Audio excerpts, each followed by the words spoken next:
All right, guys, we have a bit of a special show today, anyways, because of best ball advancements. We actually have a viewer advanced in the playoffs. We advanced as well, so we figured, well, this is a little pre-show. This is way before even Gov gets here. But me and Donnie were here shooting this shit anyways, so we figured, well, let's just extend it a bit longer and do some deeper best ball content. So here we are. Donnie, how we doing? First of all, Well, good. It was a great weekend of football for me personally.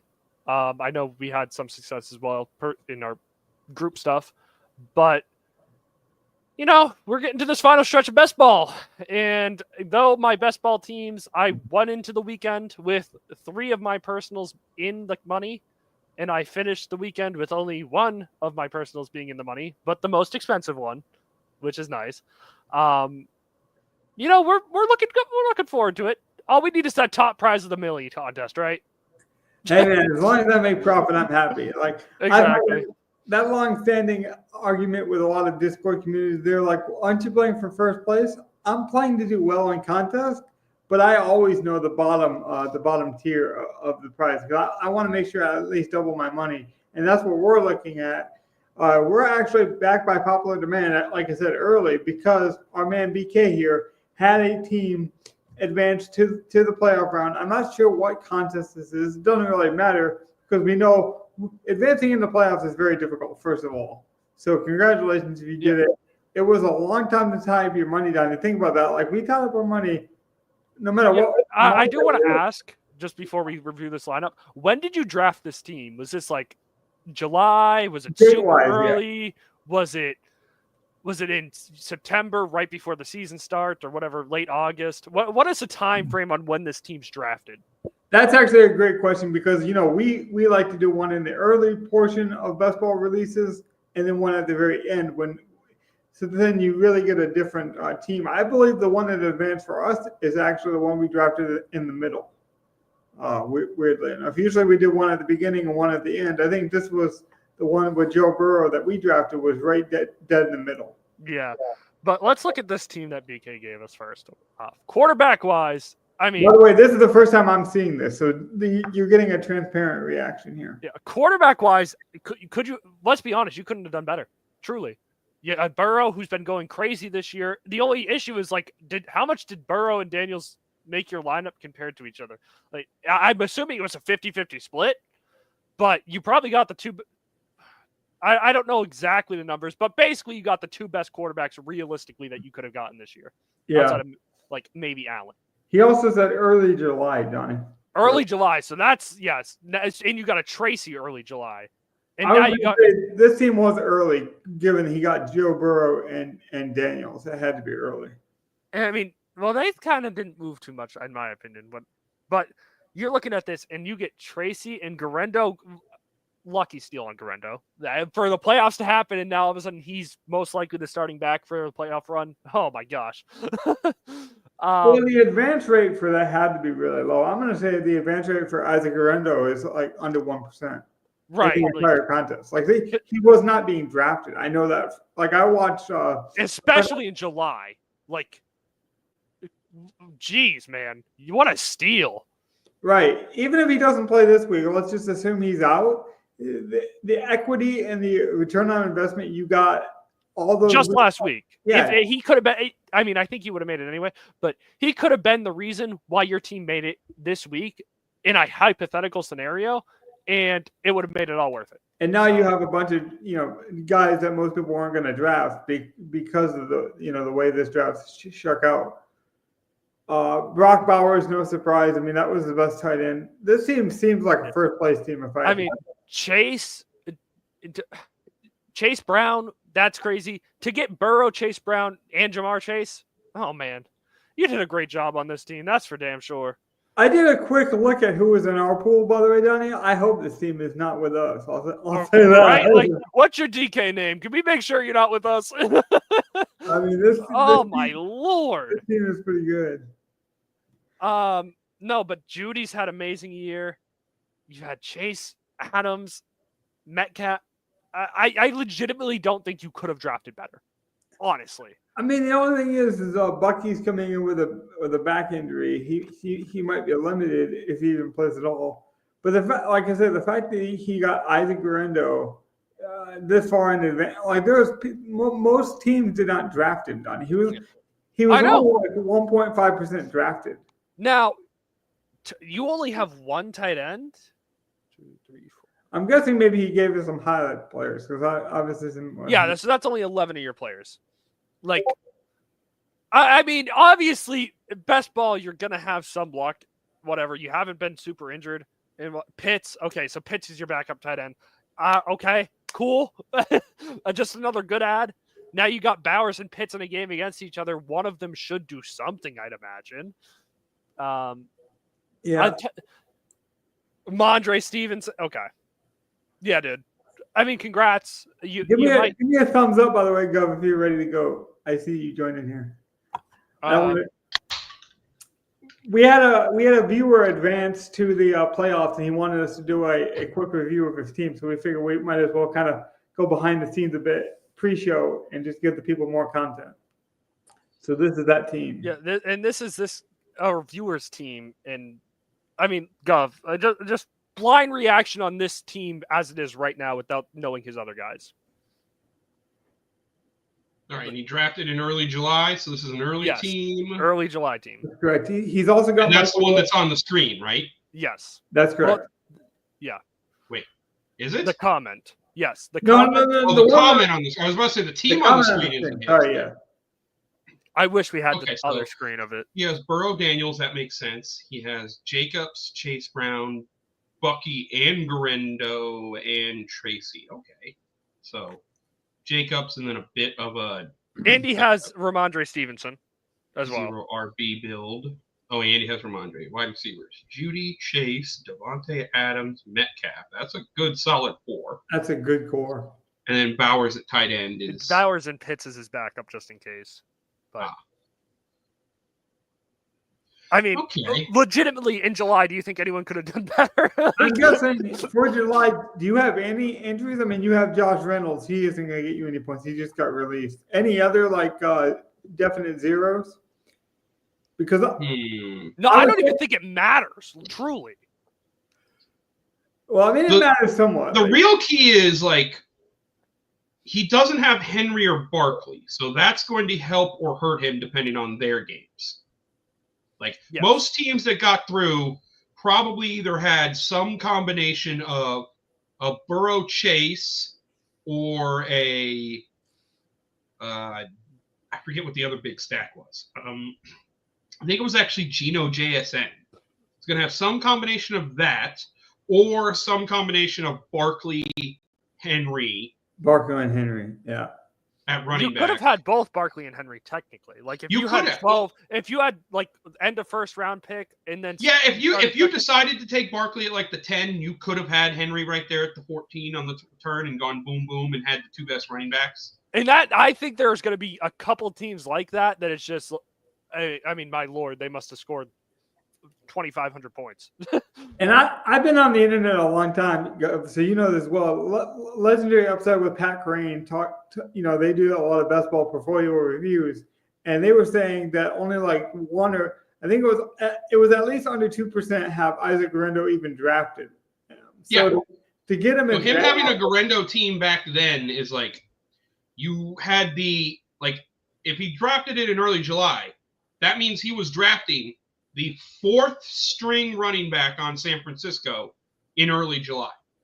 Right. Maybe he's doing that one. I don't even care what happens. If he's 1%, good job on you. You got lucky on that one. Right. Well, I have teams from early July that have Mitchell, and I have teams later that have Mason, and I never really got a team that was able to draft McCaffrey.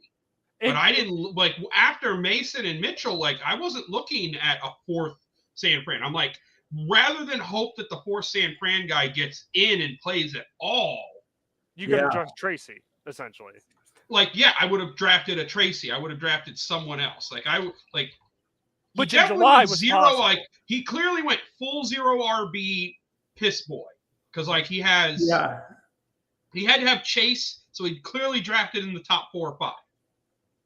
This is clearly a top 4 pick Yeah, I wasn't even thinking about that. Yeah, so Yeah, think about it. Everyone ahead of him. He probably went Chase.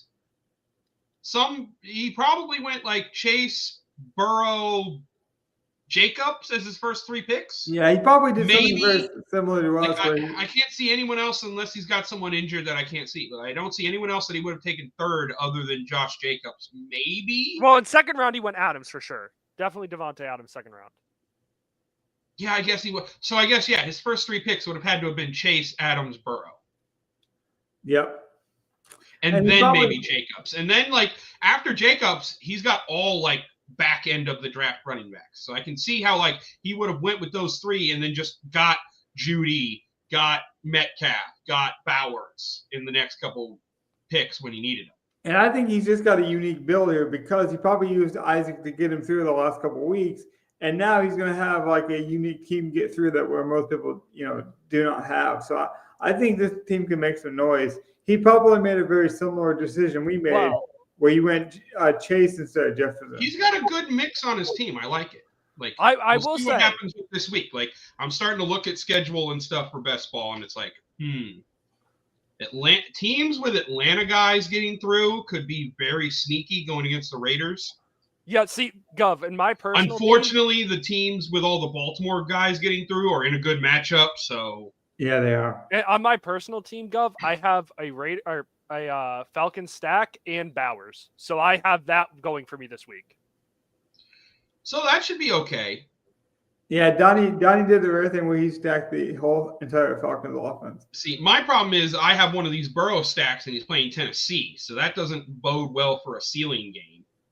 And that's what got And then the other core of my lineup would be I have Justin Herbert as the quarterback, but the other game that I have or the team that I have a core of would be Green Bay, where I have Jacobs and Jaden Reed.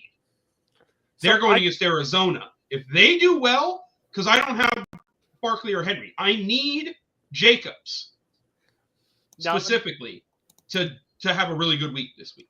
I just want to say one last thing about his team. Go ahead. No matter how you look at it, you got all the luck in the world throughout the regular season, basically. There is no complaints if it doesn't get through this week. You had everything go for you. This was a good one. And obviously, there's some luck. Like the Garendo stuff, that's pretty lucky. Tracy winning the job. Our team and my team that got through are very similar. Burrow, Chase. Yeah. I have Kyron. I have Chubb. I have Palmer. You have QJ. Our team that I have that got through is very similar to the one we have. Just a few different choices here or there. And I knew something like Henry Miller was going to happen. And we talked about it at the end of the show, how people can go back and watch, that was our miracle. I felt terrible about it. I joked at the end of last show, he might just end up in the lineup last week. He actually almost did. Luckily for Donnie, Chase had a tremendous week. Luckily, you mean that's what killed me? That's what had killed literally two of my best ball teams. It was Chase and Burrow. that's called sarcasm. I set you up. This team, I hate them right now, but I also really like them because they're good at football. This team looks pretty good. I think this team could make some noise. What's interesting about this team is we have no Henry. We have no dominant running back. So I just assume a lot of people in our bracket in the tournament in general are going to have Henry, and going against the Giants, that matchup scares me more than any matchup this week. Now, do you think my thing is if they if they blow him out, there's not why use a guy like that, If it gets out of hand early, you probably go to your backup in week 15. At least the Giants try. We know that. They do try. But if it gets out of hand, then I don't see, Henry playing much. But I like the depth on this team. And I do think you're going to need the depth because that's when you can have a lot of crossover and people will have the same teams. And that's where we have to be different. So like a guy like Troy Franklin, even Kendra Miller, who's getting a second chance with the backup coach. I was joking around a bit at the beginning there. But, those kind of difference makers, could make all the difference.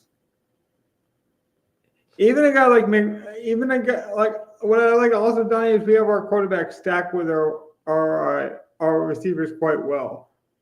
Like Kyler Murray hasn't been great, but Trey McBride, those are the type of difference makers I feel like could make a difference for us. And Kyler, no matter what's always a threat. Like, he has such a rushing upside where he legitimately could score 40. Is it going to happen? Probably not, but he could.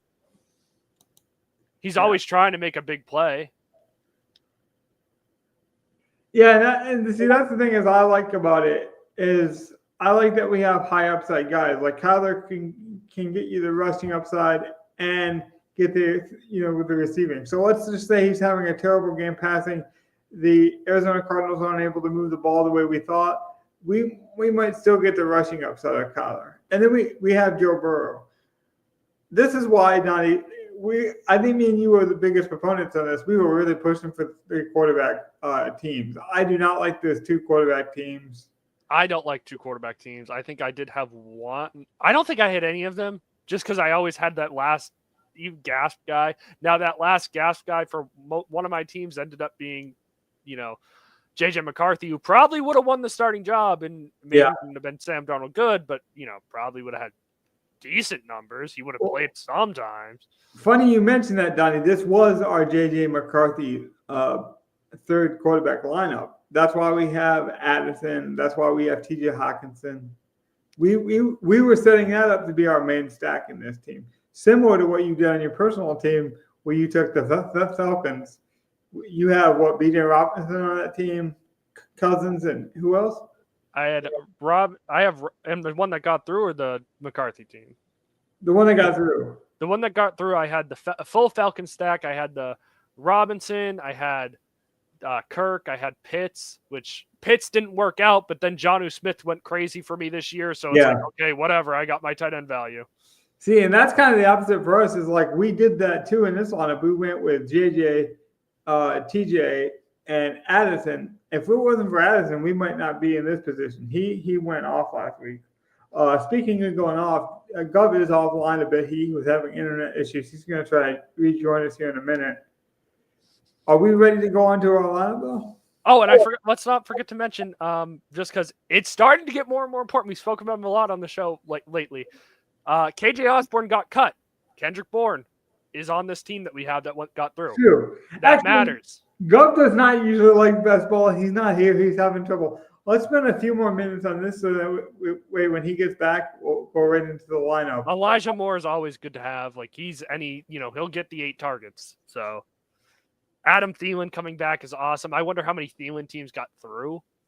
I wouldn't imagine a lot because I'm thinking, just assuming, I think Thielen will be a difference maker for us because I'm assuming Thielen and Chubb. That's true. But if you drafted a lot of Thielen, I'm going to imagine you drafted a good amount of Bryce Young with him.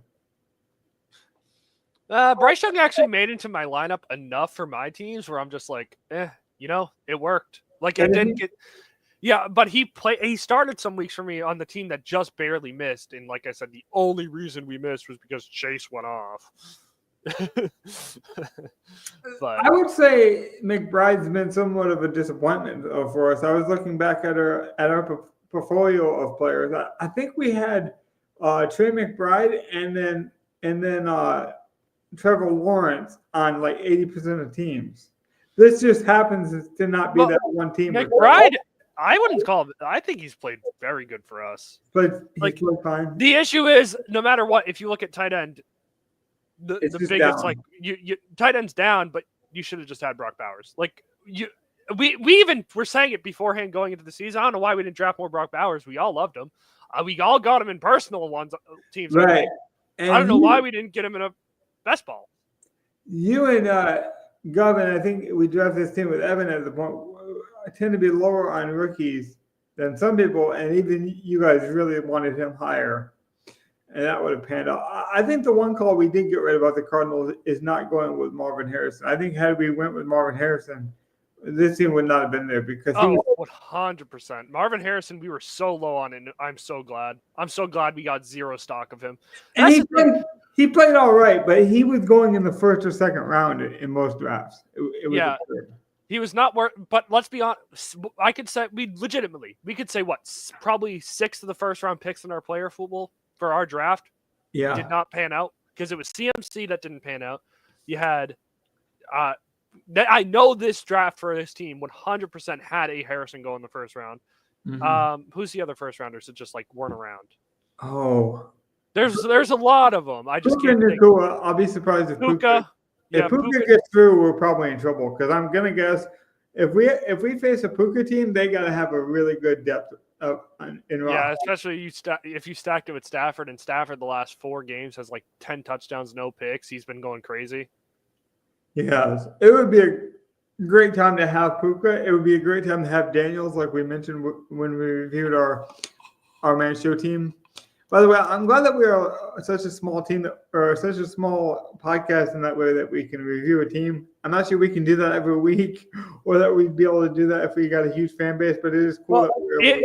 Well, can we say this? If BK advances again, if he can, if you can send images through the link that you have for, what is it called, the voice notes or whatever, if there's a way to send images through it, we will look at his team again and just see. For sure, yeah, that would definitely be an easier way to review as well. Or I don't know if you have an email attached to the account that you can link them.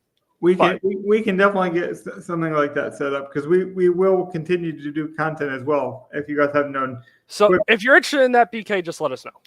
Yeah, for sure. And for a side note, we will be doing some UFL content. This is not the only NFL or football content we'll be doing. So we love UFL here. BK, if you don't watch UFL, you probably should.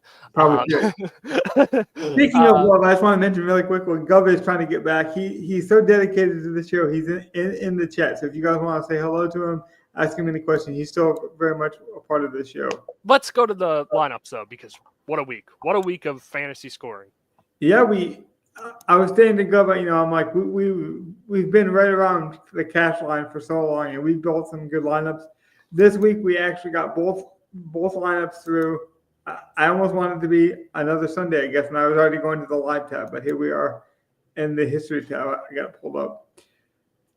Man, we got a lot right here, Donnie. We got a lot right. Right. It was just one of those weeks where you needed the cheap running backs. The obvious chalk was a must-have for sure. Yeah.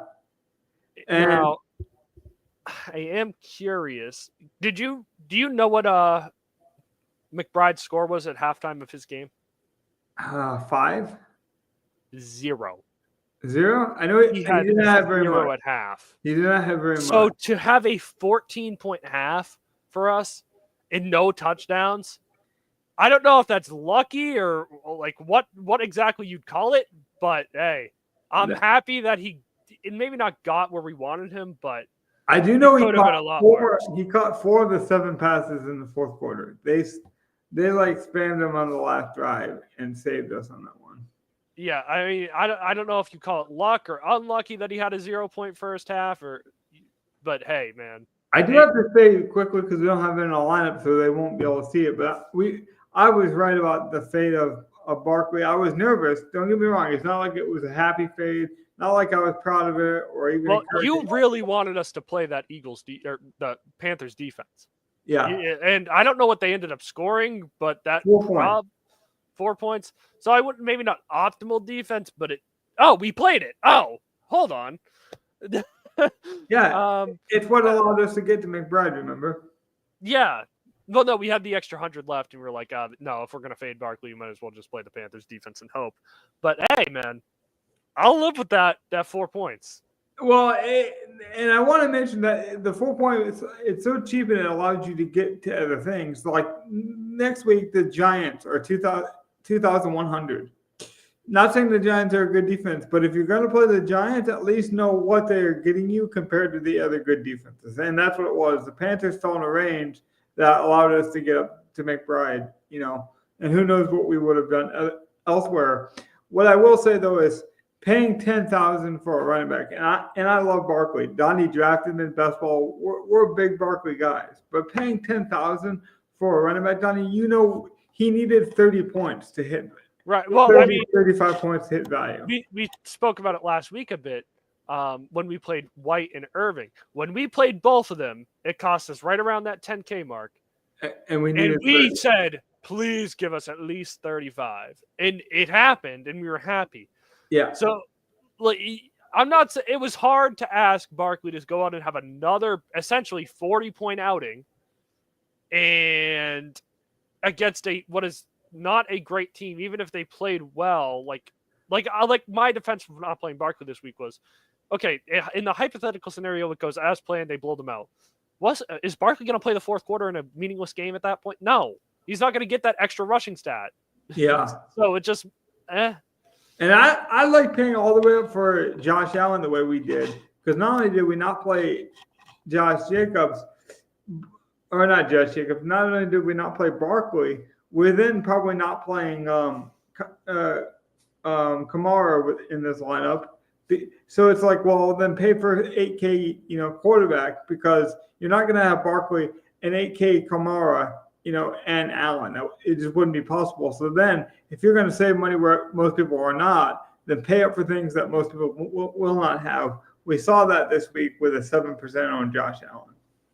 Yeah, and I just got to ask, because I'm not sure, was this our draft lineup or our value lineup? This was our draft lineup. This was our draft lineup. Okay. So, Gov, my trap worked. My trap card was perfect.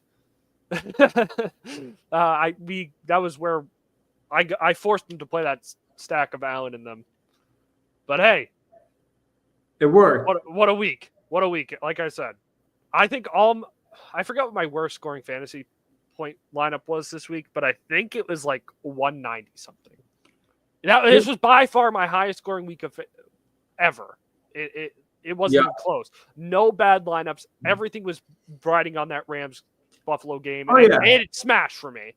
Not that it always does, and I've definitely had really ugly weeks this year, but the 1 week it works, I have now, I'm in profit for the year, which I already was, but, it just adds to it, which is nice. And we love viable points on the board. If you look here, Amari Cooper, our stacking partner, was 5 points away from the bonus. Now, that doesn't sound like much, but that's a 3-point difference. And, we had that chalky Mike Evans. And, the theory we had it playing on was they're probably going to force him the ball. They want him to keep his 1,000-yard streak, and they care about it more than probably Mike Evans does. Yeah. But the recipe for Tampa Bay to win generally rides on the passing game, and he just didn't get it, which is fine. You didn't get because Rachaad White went off, and that was another one of my big hits this week. I got the Rachaad White stuff. Sometimes paying up puts you in a range that you are comfortable with. So even if Mike Evans doesn't get there, he's got a floor and a ceiling that you're happy, about. Well, it's not even just that. For me, it's like, well, we had Mike Evans, and he was 20% owned. So even in this lineup, if Mike Evans does go off, awesome. But if he doesn't, we're still fine. Well, I want to make that point just quickly before we move on, Donnie. Three points with our stack with Josh Allen. He probably gets at least maybe a half a point with a pass to Cooper. Cooper gets a 3 point. That's the difference that's a 50-cent profit difference, which doesn't sound like much, but when you start looking at that, as you climb up the board. Well, and at the end of that game, I'm not sure. I think it was when it was right before Buffalo made it a one-score game at the tail end of it. Mm-hmm. Cooper had that pass interference on that drive, where he was deep downfield and he could have caught, a big chunk pass, but they just interfered, which was, hey, it happens. And when you see like in that game, for example, we also saw a special teams touchdown. And when you see things like that, it helps the over if you're a gambler, which we'll try to get to the spread picks here in a minute after we review this lineup. But it helps the over-unders. But what it does is takes fantasy points off your offenses. So, that's another Matthew Stafford drive that we didn't see. That's maybe another Cooper Kupp drive. Maybe we get more points from Kyron is basically my point.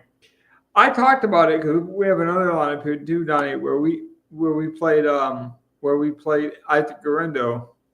And I really thought it was one of the weeks where you had to play at least two of the cheap running backs. I was almost disappointed this lineup didn't do it. And who knows what we would have done. But did you know that – so Isaac Guerrero,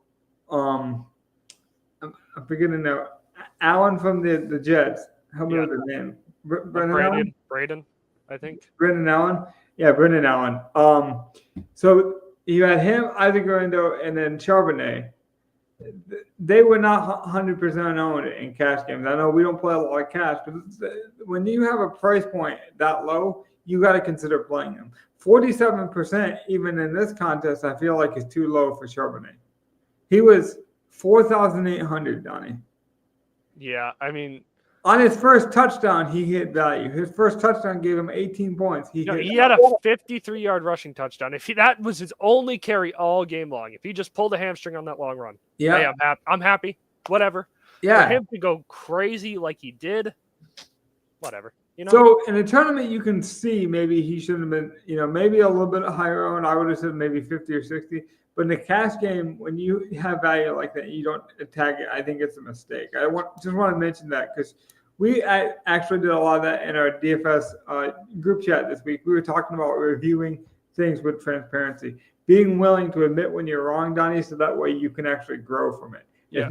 It's not to make fun of you, but if you don't actually look at what you did wrong in your lineups, I think you guys are doing yourself a disservice. Well, I will say, I think this is the first time this year where literally everything I played worked. I think I had a lineup with all flames. I that might be the first time I've ever had that happen in a personal lineup, just where I built it. So this week really vindicated. Because the month before this month's been awesome for me, but the month before this month, it was really bad. A lot of snowflakes, a lot of zeros, injuries on the week. Like, it was not going well. And I was thinking maybe there's something wrong. And I just kept playing the way I was playing. So, it worked out. My process was fine. But at least looking at it, knowing it's like, hey, what went wrong? Like you said. What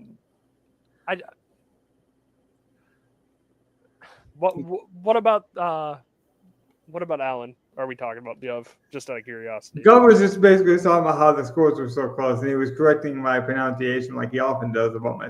See, I knew not having Gov here would be a mistake, guys. Yeah.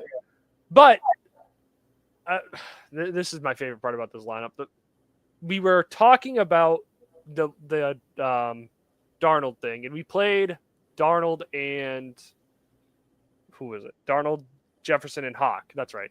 And we were arguing about Darnold for a second, and then the point was made, I forget who made it, of if we're going to play Jefferson and say, like, oh, Jefferson's going off, you might as well just hope Darnold does too. And what a day he had. Probably is going to end up being his best career game ever. I don't see how he tops this. And it just, the recipe made so much sense when you think about it. Bad pass rush, like Gov said, he had all the time in the world to pass. Constant good decision making by Darnold. Yeah, it was really good. It was beautiful football by Sam. And I'm not even mad about T.J. Hawkinson because you could say that some of those Addison scores could have been T.J. Hawkinson lineups. We had Addison in a best ball, team. So we had kind of talked about playing lineups that made sense for things that we were already cheering for and high on. And it's very clear if you guys look at our portfolio of best ball, we were high on the Vikings offense this year. So it made sense to go back to a Viking stack for this lineup. The only piece of the Vikings offense that we didn't have really was Darnold, which obviously no one expected to need Darnold this year. But hey, what about those teams that drafted Darnold in the 17th round that we were making fun of in July? Again, kind of lucky, kind of unlucky for some, whatever. But hey, it worked. That's what matters. It doesn't matter how lucky you are, as long as it works, right? As long as it works. But here's the one thing you will get with our show is we will show you the wins and losses. I think there's a really good value of saying what you got right and wrong. Because even this lineup that we got lucky with Slayton getting 4 points, that 4 points made a huge difference given that we paid for it at wide receiver. That was basically the price of Zach Charbonnet. I hate to tell you. Well, and my thing with the 4 points is like, we talked it through so much, and Slayton was that random home run guy that we were like, hey, man, we're okay with it no matter what. And he also got a touchdown opportunity near the end of that game, and Drew Lock missed him. I played Drew Lock in a personal lineup, so there's plenty of chances where I could have gotten ugly, and sometimes you got to be willing to get ugly. Yeah, I mean, he's showing the opportunity of a 2v2. How we make a 2v2 change, we score a lot more points. And how many targets did London have this week? Just out of curiosity. I mean, I see he's 20. Like, if you're somebody's 22% owned, Kamara's 29% owned. I want to if say it fails, it's like. I played London a lot on FanDuel, so I'm not sure his DK, but I want to say it was like 15 or 20. You can just press on his player card right there, and it will show you if you press on his name. His player card. Oh, yeah, he had 12. Well, it was 10 last game that he had. Hey, man, you had 10 targets, caught 5 of them. Those 10 targets easily could have ended up being a 7-catch, 100-yard game and whatever. I see what you mean. You mean targets. I thought you meant points. No. I didn't care about points. Though we were playing London to have the targets. Right? 6,400 is too cheap for his targets. It still is. Right, and I might play it next week. Hell, I need Kirk and them to do something again next week for best ball. Might as well double down on it, right? It's kind of what we did with the Vikings. We needed an offense to show up. We had TJ, we had Addison, so we might as well stack it in DFS so we know what we're cheering for. Exactly. So that might be my goal next. Maybe I really have a lot riding on the fact that this Raiders Falcons game goes off already. So. Might as well just stack it in DFS in a personal lineup somewhere, right? Since you're on that train, Don, I think that's a very valuable point to bring up, though. London was getting tons of work, tons of targets. That was not a bad play. There was what I would consider opportunity cost, is what I'll call it tonight. There was opportunity cost to get to that 30-point game. It didn't happen, but he was getting the work. He had been the touchdown guy. The Falcons just played very bad at times. They looked sloppy. Kirk Cousins has looked awful. Yeah, he hasn't scored a touchdown in 5 weeks. It's been 5 weeks since he passed for a touchdown. I don't know how many interceptions he's had, but it's at least 5 interceptions. Well, that's it. So you take these 2 games, the game where he got 5 passes and he caught 9 passes. You add a touchdown to these scores, and his price is probably like 75. 7,800. Slayton, I thought was a good shot because we paired it with Kamara. And 6 targets, by the way. Hey man, he had 6 targets. 2 of those, like I say, because I was sick enough to play a Drew Lock stack, Donnie, not with Slayton, but 2 of those were end zone shots near the end of the game. If he catches one of those, it's tremendous. And we talk about this a decent amount. But I don't think we've ever termed it like this. To me, with Slayton having 6 targets, London having 10 targets, those are good snowflakes. Now, it sounds weird, but good snowflakes exist. That's a good snowflake to me. I knew there was a potential. I saw that there was a potential, and it's something I might play again next week because we saw opportunities. Kamara, I mean... We all like Kamara, but I was so hesitant to play him generally just based on what I've been seeing. They had Taysom stealing work. Mm-hmm. I should have thought more about Miller coming in and trying to, take over some stuff. Well, especially with that new coaching staff, they basically gave him a clean slate, and they've been saying for weeks it was a clean slate. He was going to get a chance.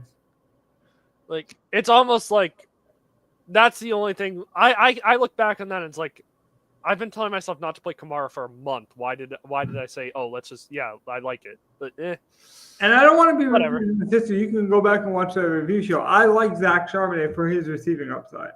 I was praising that receiving upside. So for him to get 7 targets, that's what I expected. I actually did not expect 22 attempts on the ground. I would have said it was going to be more like 12 rushes on the ground, 7 or 8 targets, Donnie. So this was just a smash play. Obviously 41 points, but I was expecting 15. And 15 would have basically hit value at that, 15 or 16 points hits value at about 4K. Yeah, you never expect anyone to hit 40 points, especially somebody who's generally a backup. The only reason I bring that back up is for next week, because what people will do now is they'll over project, right? They might not be able to do it, Grando, because he got hurt.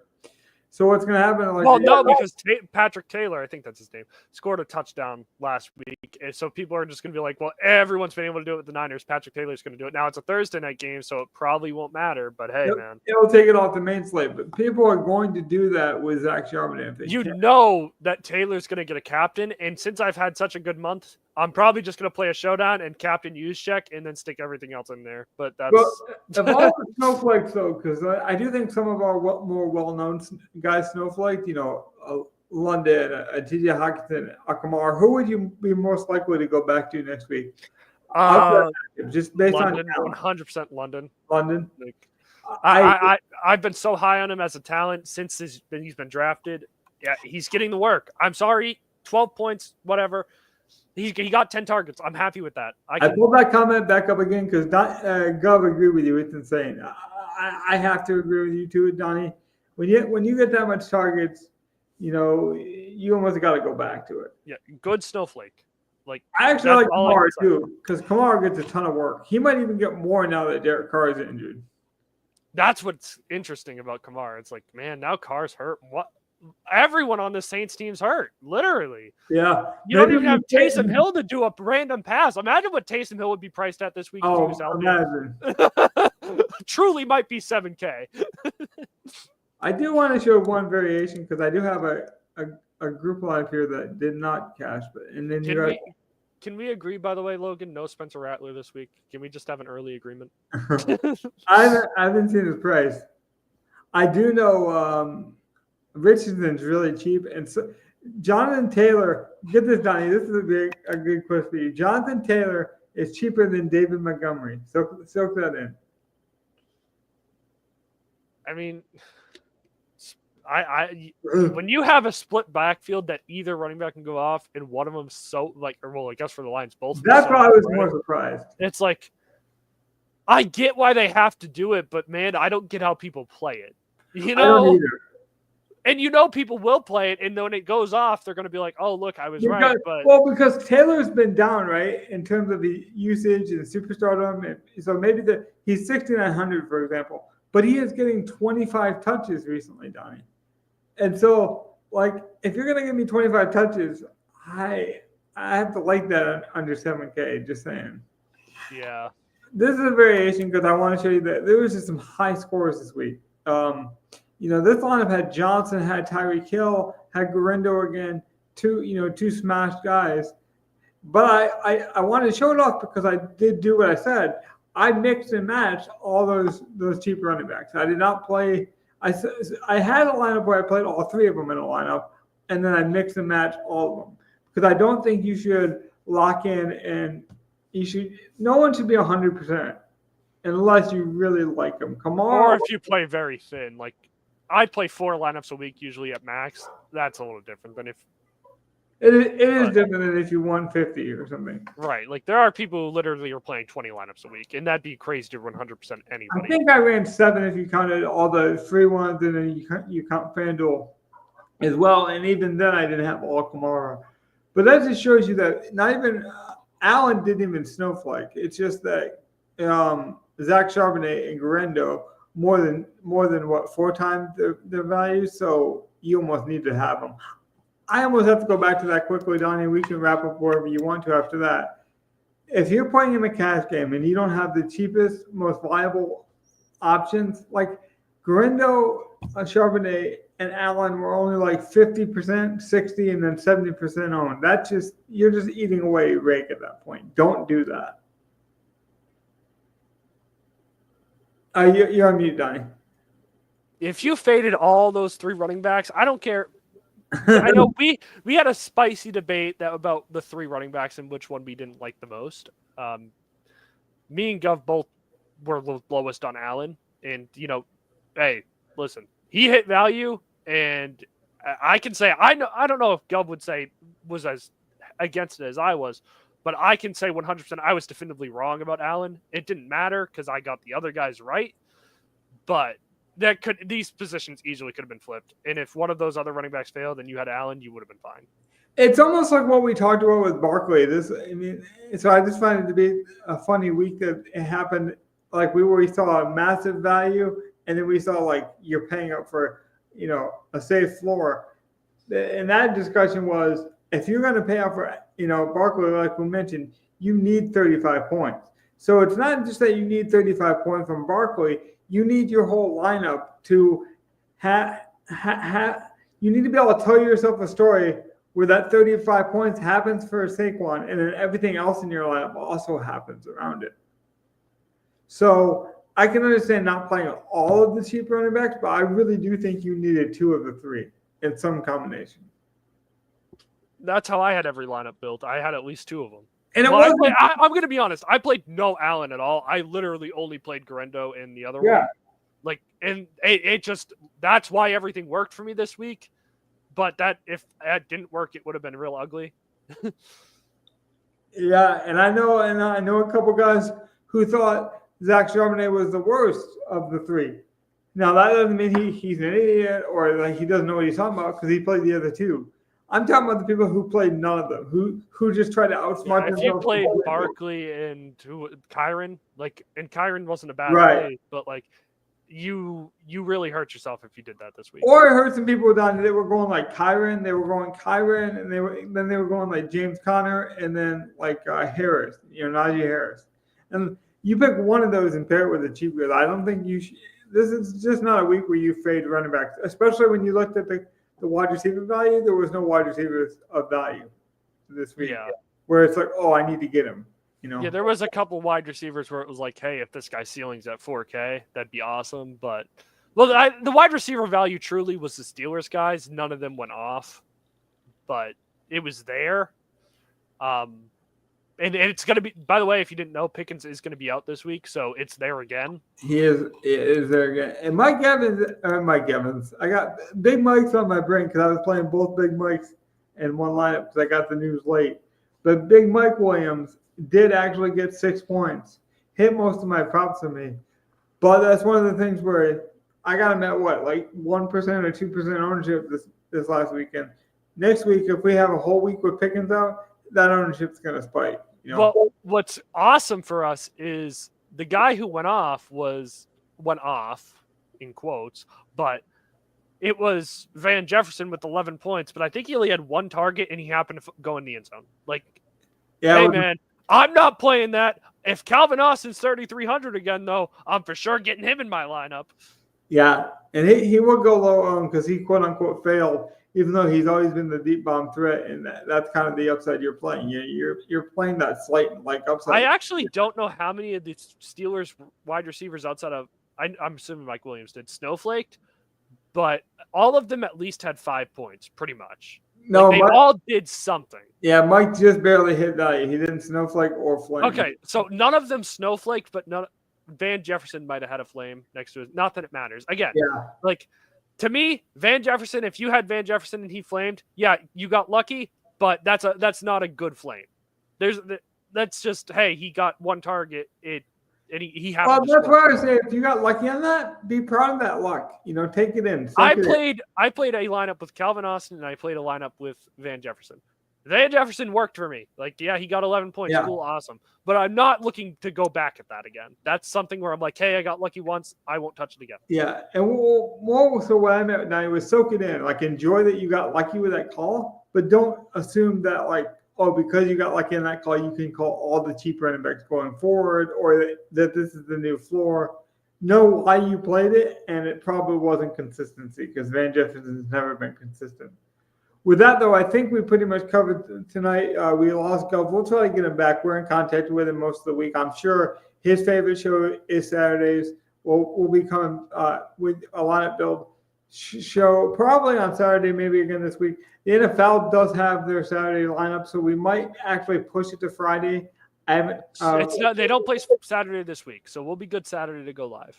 Okay, so it looks like we'll go Saturday one more time, but we might have to do some adjustments so you guys can enjoy some real football because that is the whole point of this. We're setting you up for real football. So we want to be able to do that. But I Two don't have Monday any- night games this week, by the way. if Oh, you didn't two. know. That's right. We got the Giants and Ravens.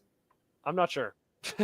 I just think, knew there I was think two it's Monday. like one bad game and one really good game, similar to what they have done in the past, where they put like one really popular game on ABC and then one like mediocre game that they're hoping will garner some attention.